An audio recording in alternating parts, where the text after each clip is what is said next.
اہل الکہف۔ اب ہم جا رہے ہیں اس غار کی طرف جس کا ذکر قرآن کی سورہ الکہف آیہ 9 سے 26 تک تفصیل سے بیان کیا گیا ہے۔ ٹراجن 98 سے 117 عیسوی تک سلطنت روم کا عیسائی بادشاہ تھا۔ اس نے اپنی قوم کو بت پرستی پر مجبور کر دیا۔ جن لوگوں نے انکار کر دیا انہیں قتل کرنے کا حکم جاری کیا، لیکن 6 نوجوانوں نے اعلان کیا کہ ہم صرف خدائے واحد کی عبادت کریں گے جس کا کوئی شریک نہیں۔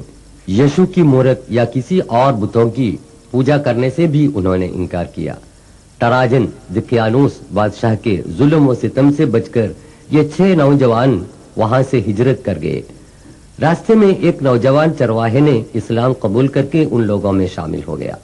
چرواہے کے کتے کو ساتھ لے کر 7 نوجوان جوردان کے پائے تخت عمان کے قریبی علاقے رقیم کے ایک پہاڑ کے دامن میں ایک کوہ میں پناہ لی اور انہوں نے خدا سے دعا کی، اے پروردگار، تیری رحمت ہم پر عطا فرما اور ہماری بگڑی بات کو بنا کر ہماری مشکلیں آسان فرما۔ خدا نے انہیں نڈر بنا دیا اور گہری نیند سلایا۔ 300 سال کی مسلسل نیند سے یہ نوجوان بیدار ہو گئے تو انہیں ایسا محسوس ہوا کہ ہم چند گھنٹوں کے لیے سو گئے تھے۔ اس غلط فہمی نے ان میں سے ایک کو کھانا لانے کے لیے بازار میں بھیج دیا۔ وہاں صدیوں پہلے کا سکہ دیکھ کر نوجوان پر شک پیدا ہوا اور اسے والی کے سامنے پیش کیا گیا۔ والی نے سمجھ لیا کہ یہ 7 نوجوان 300 سال پہلے خدائے واحد پر ایمان لا کر اس غار میں پناہ گزین تھے اور اب خدا کے حکم سے بیدار ہو گئے ہیں۔ والی نے اس نوجوان کو شاہنشاہ بیزانٹین تھیوڈیشس ثانی کے سامنے حاضر کیا۔ تھیوڈیشس کا زمانہ حکومت 408 سے 450 عیسوی تک تھا۔ دوسرے نوجوانوں کو دیکھنے کے لیے نوجوان کے ساتھ بادشاہ، والی اور وہاں کے لوگ غار میں آئے اور ان کی بڑی عزت کی۔ اس قدرت الہی پر سب لوگ اچنبے میں پڑ گئے۔ اس واقعے کے ذریعے خدا یہ دکھا رہا تھا ہر انسان روز محشر میں پھر سے زندہ کیا جائے گا۔ یہ 7 نوجوان پھر سے غار میں گہری نیند سلائے گئے اور موت کی آغوش میں ہمیشہ کے لیے سو گئے۔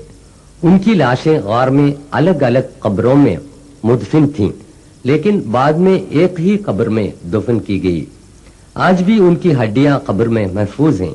غار کا پہرے دار محمد یوسف ابو عرقوب اس کا بیان دے رہا ہے۔ قال قائل منهم كم لبثتم قالوا لبثنا يوما او بعض يوم قالوا ربكم اعلم بما لبثتم۔ یہ غار کی وہ سوراخ ہے جس کے ذریعے ہوا اور روشنی اندر آتی ہے۔ وَنُقَلِّبُهُمْ ذَاتَ الْيَمِينِ وَذَاتَ الشِّمَالِ وَكَلْبُهُمْ بَاسِطٌ یہ ان کے کتے کے کھوپڑے اور دھاڑی کی ہڈیاں ہیں۔ لو اطلعت عليهم لوليت منهم فرارا ولملئت۔ غار کے اوپر جو ستون ہیں وہ اہل غار کی عزت میں روم کی قوم کی بنائی گئی مسجد کے کھنڈر ہیں۔ بازو میں نظر آنے والے یہ پتھر خلیفہ بنی امیہ عبد الملک کی بنائی گئی یادگار کے آثار ہیں۔